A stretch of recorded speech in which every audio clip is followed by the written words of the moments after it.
Hi guys. ఈరోజు మనం సైకాలజీలోని వైఖరులు అనే టాపిక్ని చూద్దాండి. చాలా జాగ్రత్తగా వినండి. ఈ వైఖరులు అనే టాపిక్ కూడా ప్రజెంట్ మనకి టెట్ సిలబస్లో ఉంది.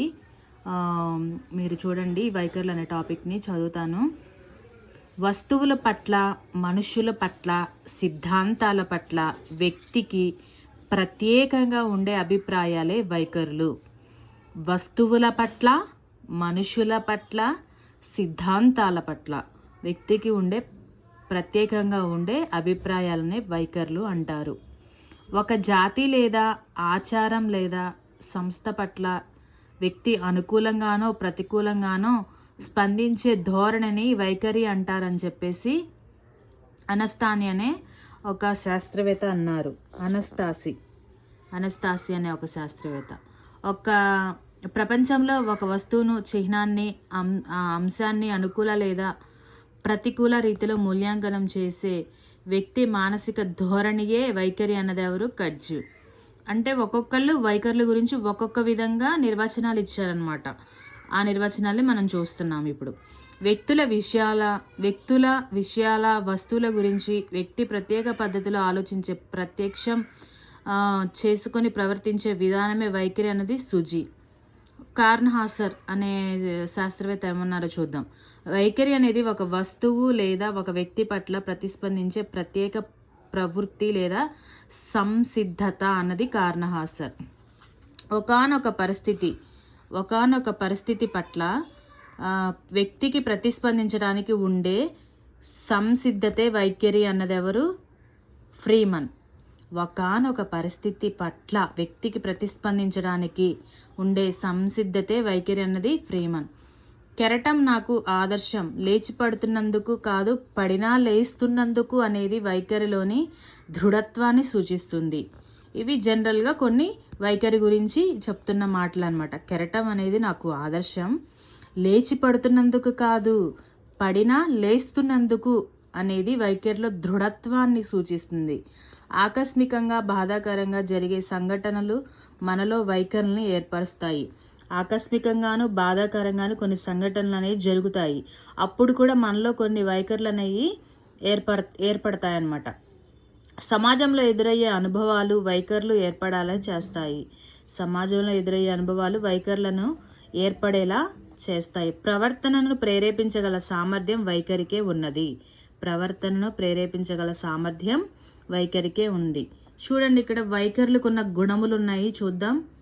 వైఖరులకు గల గుణములు 3 రకాలు. అవి 1 దిశ, 2 తీవ్రత, 3 వ్యాప్తి. దిశ గురించి చూద్దాం. వైఖరి దిశ వ్యక్తి ఒక విషయం పట్ల విముఖతలను సూచించేదిగా ఉంటుంది. అంటే ఒక విషయం పట్ల మంచిని లేదా చెడుని చూపించే విధంగా ఉంటుంది. ఉదాహరణకి చూడండి, గవర్నమెంట్ డాక్టర్లు సరిగా వైద్యం అందించరు అనేది వారి పట్ల ఉండే రుణాత్మక దిశను తెలుపుతుంది. అంటే వాళ్ళు సహజంగా ఒక చోటకి వెళ్ళారనుకోండి, అక్కడ గవర్నమెంట్ డాక్టర్లు సరిగ్గా చూడరు అని తెలిసిందనుకోండి, ఇంకెప్పుడు కూడా ఎక్కడైనా సరే గవర్నమెంట్ డాక్టర్లు సరిగ్గా చూడరు అనే ఒక భావం అనేది కలుగుతుంది అనమాట. తీవ్రత చూడండి, ఒక విషయం పట్ల వ్యక్తి యొక్క వైఖరి ఎంత పటిష్టంగా ఉంది, ఎంత బలంగా ఉంది అనేది వైఖరి తీవ్రత నిర్ణయిస్తుంది. ఉదాహరణకి, గవర్నమెంట్ డాక్టర్లు సరిగా వైద్యం అందించరు అని దృఢంగా విశ్వసించే వ్యక్తి వారి వద్ద ఎప్పుడూ చూపించుకోరు. ఇది వారి పట్ల ఆ వ్యక్తి వైఖరి యొక్క తీవ్రతను తెలుపుతుంది. అంటే ఇంకా ఆ వ్యక్తి ఎలా ఇంకా అసలు ఆ వ్యక్తి గవర్నమెంట్ డాక్టర్స్ దగ్గరికే వెళ్ళకూడదనే ఒక తీవ్రత ఉంటుంది అనమాట. అలాంటి వైఖరి అనమాట. 3వది వ్యాప్తి. ఒక విషయం పట్ల విముఖత ఉండడంలో వ్యక్తుల అభిప్రాయాల మధ్య వ్యత్యాసం వ్యాప్తిని తెలుపుతుంది. ఉదాహరణకు, గవర్నమెంట్ డాక్టర్లు బాగానే చూస్తారని కొందరు, సరిగా చూడరని కొందరు నమ్మటం అనేది వ్యక్తుల వైఖరుల మధ్య వ్యత్యాసాన్ని తెలియజేస్తుంది. కొంతమంది ఏమో సరిగా చూడరని, కొంతమంది సరిగా చూస్తారని కొంతమంది అనుకుంటారు కదా. ఆ వ్యక్తుల యొక్క వైఖరుల మధ్య వ్యత్యాసాన్ని తెలియజేస్తుంది ఈ వ్యాప్తి అనేది. వైఖరి లక్షణాలు చూడండి.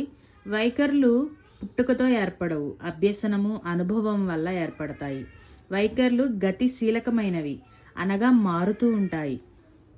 వైఖరి లక్షణాలు ఏంటి? ఇవి పుట్టుకతో ఏర్పడవు, అభ్యసనం వల్ల, అనుభవం వల్ల ఏర్పడతాయి. తర్వాత వైఖరులు అనేవి గతిశీలకమైనవి, అనగా మారుతూ ఉంటాయి, పరిస్థితులకు అనుగుణంగా మారుతూ ఉంటాయి అన్నమాట. ఒక్కొక్క సిచ్యువేషన్కి తగ్గట్టు, ఒక్కొక్క పరిస్థితులకు తగ్గట్టు ఇవి మారుతూ ఉంటాయి. ఓకే, ఇక్కడ చూడండి ఇంకా కొన్ని ఇచ్చారు. వైఖరులు అనేవి విడిగా వ్యక్తం కావు, ఇవి శారీరక మానసిక ఉద్వేగాలతో పనిచేస్తాయి. ఈ వైఖరులు అనేవి విడిగా అంటే ఇండివిజువల్గా ఉండమన్నమాట. ఇవి శారీరక మానసిక ఉద్వేగాలతో పనిచేస్తాయి. వైఖరులు అనుకూలంగా లేదా ప్రతికూలంగా కూడా ఏర్పడవచ్చు. వైఖరులను బాహ్య ప్రవర్తన ద్వారా మాపనం చేయవచ్చు. ఈ వైఖరిని ఎలా? కేవలం బాహ్య ప్రవర్తన ద్వారా మాత్రమే మాపనం చేయగలము. వైఖరి మాపనలు. ఈ వైఖరిని మాపనం చేసేవి వివిధ అంశముల పట్ల వ్యక్తులు వైఖరిని కొలుచుటకు ఎలా, ఈ వైఖరి అనేది ఎలా కొలవాలి? వివిధ అంశముల పట్ల వ్యక్తుల వైఖరిని కొలుచుటకు వివిధ రకాల వైఖరి మాపనలు కలవు.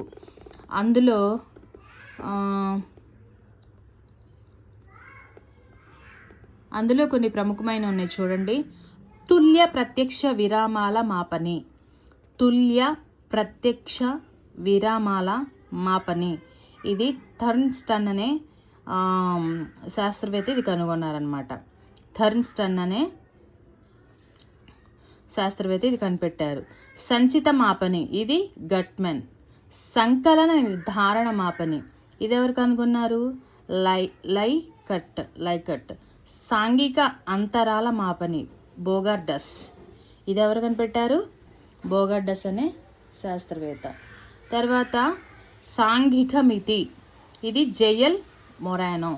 ఇవి అన్నమాట తుల్య ప్రత్యక్ష విరామాల మాపని. ఇవేంటి? వైఖరి మాపనులు. సంచిత మాపని, సంకలన నిర్ధారణ మాపని, సాంఘిక అంతరాల మాపని, సాంఘిక మితి. ఈ మాపనలు ఇచ్చి ఎవరు కనిపెట్టారని కూడా అడగవచ్చు. ఓకేనా? వైఖరులు అనేది అర్థమైంది కదా. వస్తువుల పట్ల, మనుష్యుల పట్ల, సిద్ధాంతాల పట్ల వ్యక్తికి ప్రత్యేకంగా ఉండే అభిప్రాయాలనే వైఖరులు అంటారని మనం తెలుసుకుందాం. వాటి లక్షణాలు, తర్వాత వాటి గుణములు కూడా మనం ఈ క్లాసులో తెలుసుకుందాం. ఈ వైఖరుల మీద కొన్ని క్వశ్చన్స్ అనేవి వస్తాయి, అవి కూడా నేను మీకు చెప్తాను.